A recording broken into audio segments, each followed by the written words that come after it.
What if Ash started with Charmander in the ATR, Part 3? We start off with our trio, making their way onto the SS Anne. Giselle is totally in her element, which is the antithesis of Ash, who is dumbfounded by the way people were acting. Everything was so proper, which was something the boy from Pallet was unused to. The trio split up, with Brooke and Giselle going to do some shopping, while Ash went to the lower deck where battles were taking place. The black-haired boy pushes through a crowd of people, where he is shocked to see Gary's war turtle facing a gentleman's raticate.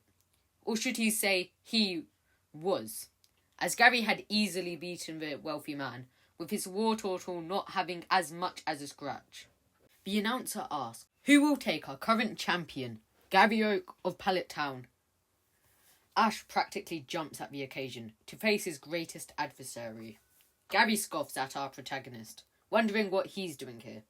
Ash spits back, saying he was here for an act of heroism. Why was Gary here? Gary rolls his eyes, before simply replying his grandfather gave him the tickets. Without any more words, the two boys of Pallet step to opposite sides of the arena, before sending out their Pokemon. Gary sends out Abra, who lays idly by him, while Ash sends out his Tangela. Tangela goes out for an all-out assault of Vine Whips and Binds, but Abra easily dodges the entire onslaught with a simple teleport, reappearing behind the small shrub of bushes using Tri-Attack. Tangela is sent flying into the air, but before it could land, Abra teleported in front of it, using another Tri-Attack, which, in this unguarded time, is able to knock the blue vine monster out. Ash is dejected as he reunites with his companions, who are both ecstatic by their experience of the cruise. Ash starts rambling about Gary, with Brooke ignoring it, and Giselle more surprised that Ash knows Professor Oak than anything else. Suddenly, the doors lock shut, as the employees of the boat are revealed to be members of Team Rocket. The evil organisation orders people to hand over their Pokemon. Before anything else could happen, Ash stands up and sends out all of his Pokemon. Quickly, other trainers join in, allowing them to easily overpower Team Rocket. But, before either side could give out completely, something hit the boat, leading to everyone rushing for the lifeboats.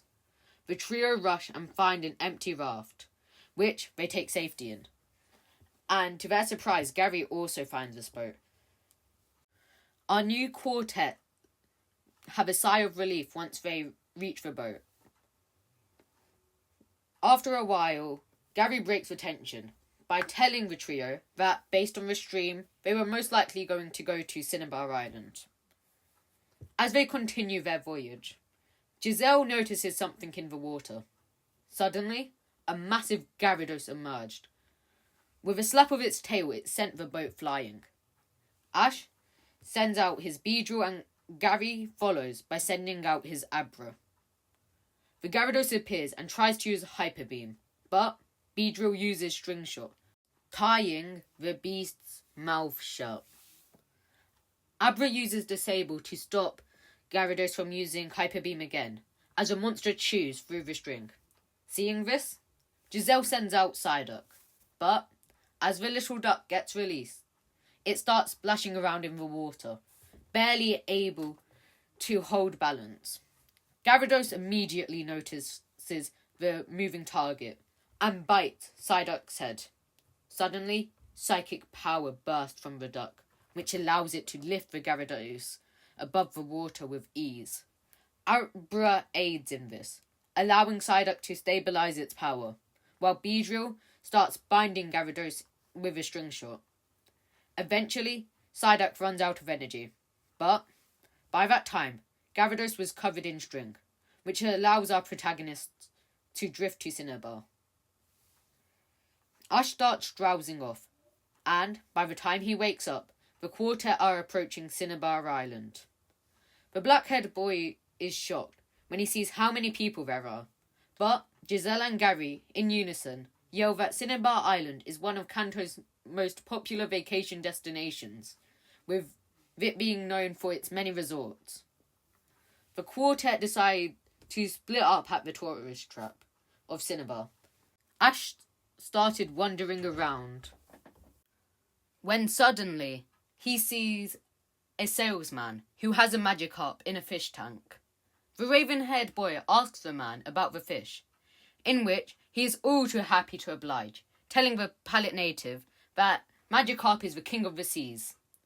Ash doesn't think to question this, so when the man offers to sell it to Ash, the boy jumps at the opportunity. We cut to Brock, who is at the Cinnabar laboratory, where a bunch of people ahead of him are showing random rocks to the scientists, where, obviously, none of which are fossils. As Brock goes up to the lead scientist, the scientist sighs and tells everybody to go home. But Brock takes out the dome fossil from his bag and shows it to the man. The man is flabbergasted as he finally sees a real fossil. He takes it off Brock and starts rushing to do some tests. We cut to Giselle, who is partaking in a lottery.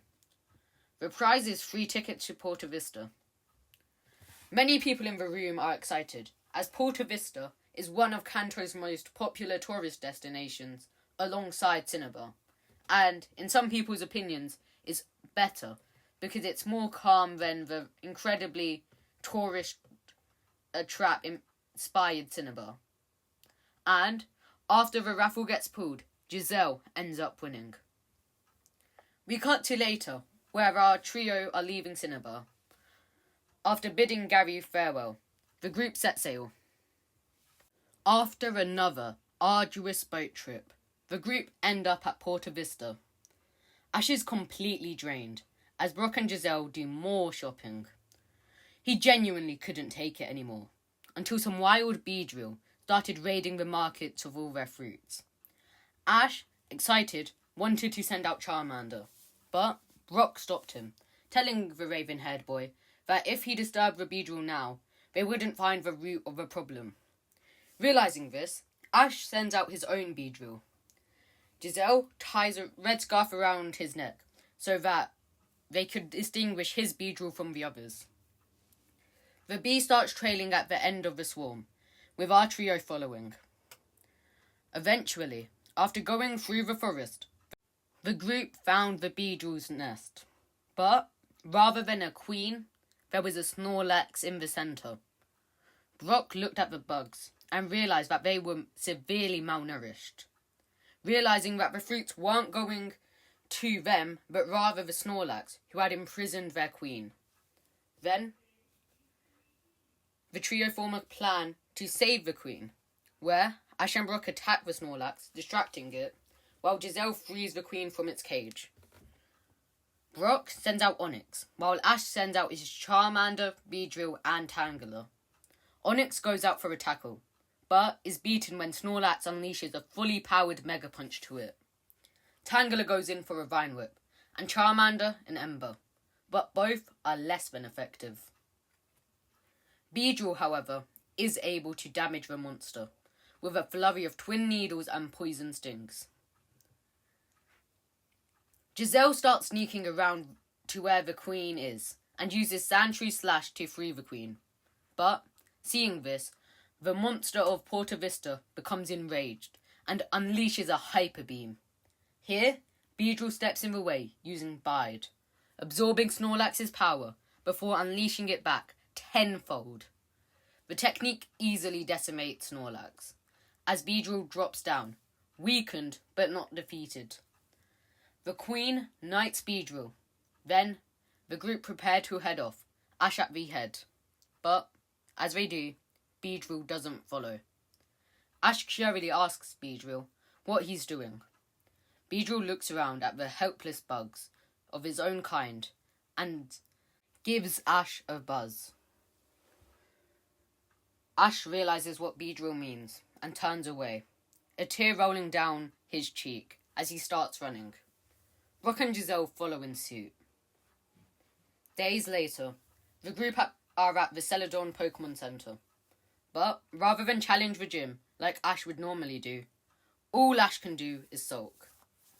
This continued for a few days until Brock had enough and challenged the Boyer Pallet to a battle. This shocked the boy, as he knew the boy of Pewter left being a gym leader because he didn't like doing battles and preferred to become a breeder. This also concerned Giselle, who wondered if Brock could win, with just Geodude and Onyx. Ash didn't want to, but seeing the resolve in Brock's face, he knew he had to. Brock sends out Geodude, as Ash sends out Tangela, thinking it would be an easy win because he had the type advantage. Ash calls for a Vine Whip. Brock tells Geodude to wait. Then, suddenly, when the vines are close, he calls for a Seismic Toss. Geodude spins around, slamming Tangela into the dirt.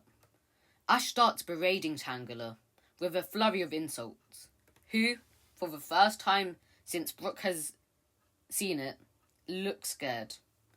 And with this fear comes an opening for Brock, who tells his Geodude to finish things with a Mega Punch, which it successfully does.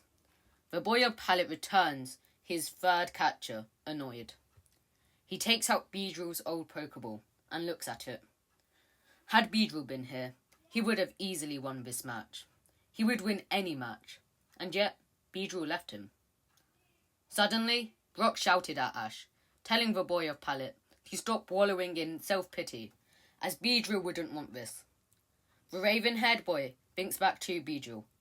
All of the things he did, he remembered every battle, since he caught it as a Weedle, its evolution into Kakuna and Beedrill. Everything it did, it never gave up. Even if it meant taking a Hyper Beam to the face and surviving. Ash, for the first time, looks happy. He has accepted that Beedrill has left him, but he knows he has the rest of his team to support him. And while his journey with Beedrill might be over now, his journey is not over, and neither is Beedrill's. They will both grow, and if the time is right, they will eventually reunite. Allowing his heart to talk, Ash sends out Charmander. Giselle sighs at Ash, who sent out a fire type against a rock type. Ash immediately orders his starter to use a scratch, as Brock waits. When Charmander is close enough, Geodude uses a Seismic Toss, throwing it into the dirt. But Ash uses this to increase the power of a dig. Using the momentum, Charmander tunnels like it has never done before. When Charmander resurfaces, it does major super effective damage to the Geodude, not only using the power of a dig, but also having the power of the Seismic Toss. Then, Ash calls for a flurry of embers, which Charmander does, knocking Geodude out.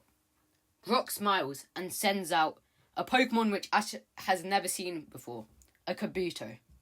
Giselle is shocked that Brock has the fossil Pokemon, with the former gym leader revealing that he had it revived at the Cinnabar Laboratory. Ash calls for an Ember, which Charmander does, but the technique barely affects Kabuto. Brock orders a Rapid Spin, which his prehistoric Pokemon does, barreling its way to Ash's starter. The raven-haired boy calls for a Dig, which Charmander does, successfully dodging the attack. But when the lizard rises, Kabuto meets it with a Rapid Spin. The raven-haired boy wonders how he can beat Kabuto. Ash gets an idea and tells Charmander to wait.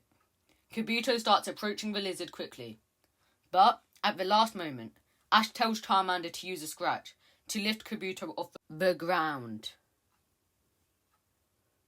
With Kabuto's unguarded bottom present, Charmander uses Ember, which knocks the prehistoric Pokemon out.